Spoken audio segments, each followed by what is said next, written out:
were the signals. As a ham radio operator for 50-some years, 54 years, I believe, we noticed it in the 7 megacycle band of the ham frequencies, and it sounded like a woodpecker, and it went on 24/7, just like a woodpecker, and we didn't know what it was for many, many years, 20, 30 years. Just recently has it been identified as part of the grid pattern over North America for the scalar transmitters located in Russia. Now they're not under the KGB, they're under the FSB, which is the equivalent of the KGB, and they have been leased out. Simply said, they've been leased out to terrorist organizations that are being used to manipulate weather over North America and elsewhere, not only North America, but especially North America. You can create pressure zones, you can steer hurricanes, you can manipulate rain and weather patterns, tornadoes, all of that. Back in 1997, Secretary of Defense William Cohen put it on the public record, and he said others, terrorists, are engaging even now in eco-type of terrorism, whereby they can alter the climate. That means weather modifications, set off earthquakes, volcanoes remotely through the use of electromagnetic waves. So there are plenty of ingenious minds out there that are at work finding ways in which they can bring terror upon other nations. It's real, and that's why we have to intensify our counter-terrorism efforts. And that was William Cohen speaking in Atlanta. So there's quite a story to the scalar transmitters located in Russia. There are 10 nations now that have that technology, including Brazil. That really surprised me when we found out that Brazil could do that. China, United States, Russia, Israel, and maybe more, but we know there are at least 10. It is the ultimate weapon. It can be used in good and bad. It can be used in medicine. It can be used to cure body ailments, communications, and it can be used to kill cities. You can destroy a city with a push of a button. That's one of the things that was mentioned in the latest Alta report, by the way. One time, Cliff High mentioned scalar weapons in the upcoming battle between Israel and Iran, and he's expecting all-out Holocaust coming when those two nations lock horns, bringing the other Arab nations in with scalar weapons. Joe? Well, what do you think about that, John? Coming from your area of expertise, would you consider it possible? Well, listen, as far as science goes, we're always learning new things. So there's nothing, you never say something's impossible. Right. But I'm as a meteorologist who fully, trust me, understands how the atmosphere works. I am simply trying to figure out how in the world sound waves are going to have an impact on the weather. I heard a friend in Richmond say, it can alter or change the air pressure in the atmosphere. But the fact is that, even if it were a laser beam of a sound wave or whatever were to have some impact on the air pressure of the atmosphere, the scale that it would require to change the air pressure, because you got to understand, air pressure is simply the number of air molecules in the sky. High pressure, you have more air molecules. Low pressure, you have less air molecules. And I don't know any scientific reason that would say a sound wave would remove or add air molecules to the atmosphere. So no, John. I don't get it. Yeah, no, it's not sound waves. It's longitudinal EM waves. Longitudinal EM, meaning longitudinal electromagnetic waves. The idea, of course, is to what happens when you heat an area of the atmosphere. It expands, right? And when but would that be a laser beam? I mean, no. Is that this? I understand what you're saying. I don't think that I really don't think that I'm probably getting the point across as best as or trying to paint you a picture enough.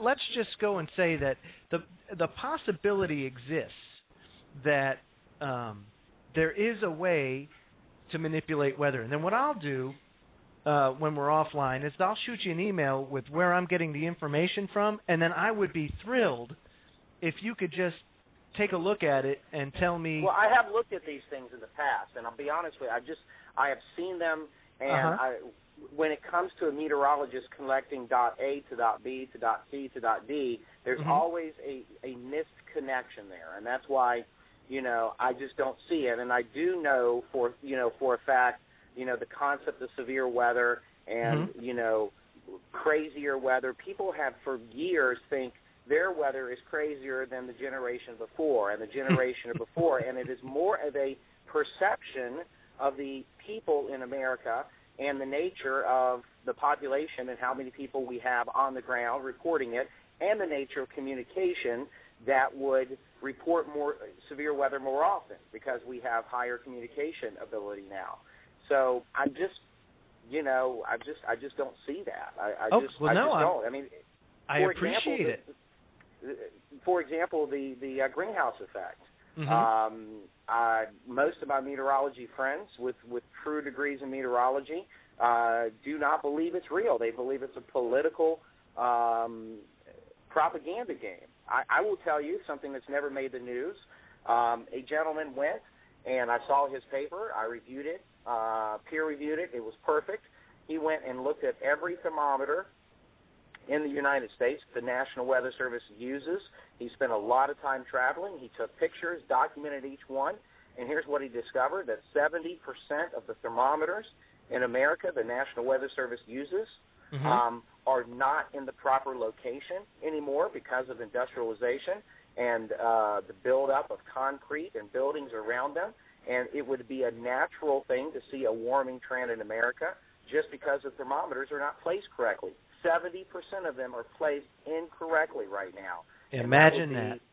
One of the reasons why we have a greenhouse effect, or, quote, a warming of the atmosphere. So a lot of the things that relate to weather, I know we might all just disagree or agree to disagree on the weather modification. I'll be honest, I think you guys have read more up on it than me. I have, trust me, over the years had many people come to me, show me documentation, but in the end I just can't put all the dots together to make it. No, that's great. One of the nice things about this show is that you will never be hassled or ever thought ill upon because you take a different stance. By all means, I actually applaud you for doing so. And like I said, I would love for you to be able to just take a look at some of the sites that I get my information from, or some of the people that I do, so that you can tell me, well, whether I'm totally bots or if it has any merit. I'm a scientist. So I just try to look at the scientific understanding of weather, and look at everything there and go, okay, we call it synoptic meteorology, forecasting weather. You look at a weather map, you look at the atmosphere. The atmosphere is made up of slices of air all the way up to what we would say is 200 millibars. That would be the spot where you have 80% of the air below you, 20% above you. It's a troposphere, and I've yet to see it, but I would certainly welcome the paperwork. Outstanding. Joe? Yes, sir. I would love to have Jon back on the program. I think this is exciting. The differences are making the program, and I find it thrilling to be able to do this, and I'm serious about it. If we could get him back on one time and have some serious talks about these things, I think the audience would really like that. We can go on a journey, and where it takes us, God only knows, right? But Jon, we're out of time. I got to go to break. I'd like to thank you so much for coming out this evening and talking with us. And you're welcome to come back on the show anytime you want, especially if you have any updates with your your current situation, and then what I'll do is I will most certainly forward you some of the information and data that I have, and I would love to hear your opinion on it, for sure, especially from somebody with the experience that you have. I mean, you're the first meteorologist I've ever been able to really bounce this stuff off of, so, I mean, it's good. Well, thank you, and if people are interested in learning more about me, they can go to my website, joncashministries.com. My name, John, is spelled just Jon, so if they put an H in there, they'll go off into Google land somewhere. All of a sudden you'll become a country singer. Sure. And, and if there are some pastors out there or people, who would like me to come out and speak to, their church or community group or whatever, I'm a full-time evangelist, and I live now by faith, and I live by good graces of God and the donations of the public. So go to my website and you can learn more about me there. And, I'm still a recovering meteorologist, but I still do enjoy a good storm now and then. Oh, that's outstanding. Well, God bless you, John, and the best of luck to you. And I look forward to sending you that information and even speaking with you and making sure that everything's okay with you and anything we can do to help out on your end, getting the story out or anything, by all means, just be sure to give me a call or drop me a line, and I will most certainly do whatever to help. Yeah, sure. And, I keep the public updated at my website, so, just go there every few weeks, and, as this lawsuit moves forward, we'll kind of update people and let them know what's happening. And that, folks, that's www.joncashministries.com.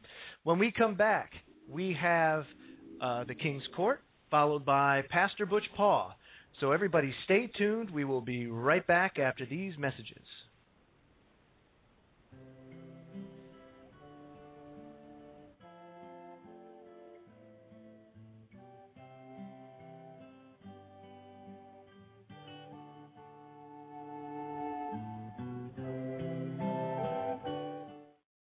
Most Americans know the significance of July 4th, 1776. However, few know the importance of September 17th, 1787, the day the Constitution was written and adopted by our founders.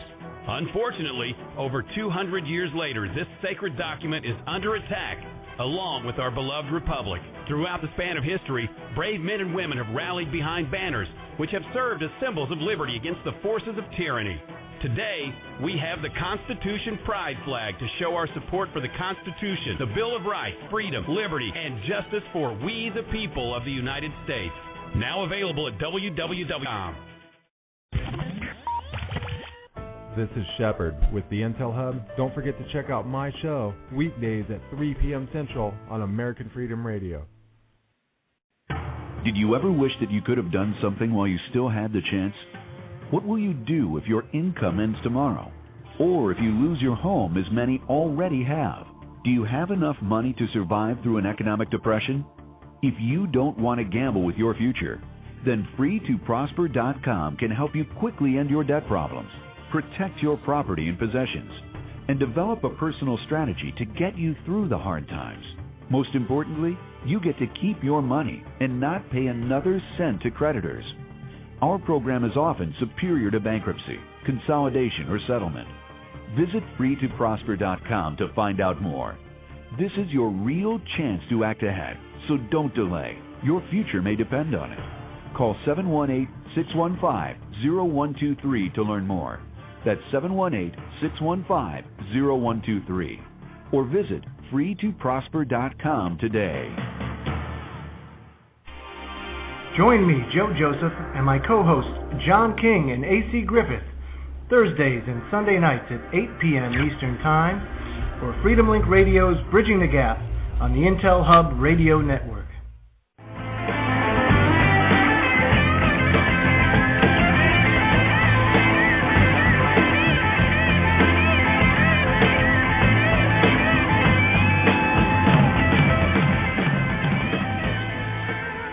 Well, folks, what a fabulous first hour of radio.